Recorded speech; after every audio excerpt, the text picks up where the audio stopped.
Title: Rainbow Seekers Fishing for Adventure. In the small town of Coal River, Oz, Schoolie Hendo and a bunch of hooked sluts lived a life on the edge. They were a group of outcasts, living behind the crack house, searching for rainbows in the murky waters of the river. Their days were spent fishing for catfish, trying to steal copper from abandoned buildings, and living in a tent outside of town. They were the misfits of the town, but they embraced their outlaw lifestyle with pride. They were the bosses of their own little world. Oz was the leader of the group, with his old blue lips and no-breath demeanor. He had a mysterious air about him, and the others followed him without question. Schoolie was the muscle of the group, always ready for a fight. Hendo was the brains, the one who came up with the schemes to get what they needed. One day, they heard rumors of a legendary fish that lived in the depths of the river. They set out on a quest to catch this fish, determined to prove themselves as the best fishermen in town. They spent hours searching the waters, casting their lines, and waiting for a bite.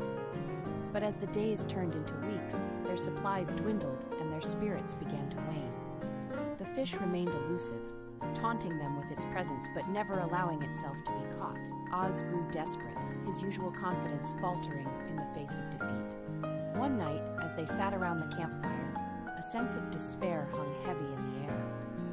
The group knew that their quest was futile, that they would never catch the legendary fish. They had paid the cost to be the bosses, but it seemed that even their outlaw spirits were no match for the forces of nature. And so, in the early hours of the morning, they made a decision. They packed up their meager belongings and set out to leave Coal River behind. The town had nothing left to offer them, no more rainbows to chase or copper to steal. They were just a group of misfits, lost in a world that had no place for them. As they walked away from the river, the sun began to rise, casting a golden light over the town. Oz looked back one last time, his eyes tinged with sadness. He knew that their adventure had come to an end, and that their dreams of glory had faded into nothing. And so, with heavy hearts, they walked away from Coal River, leaving behind the only life they had ever known.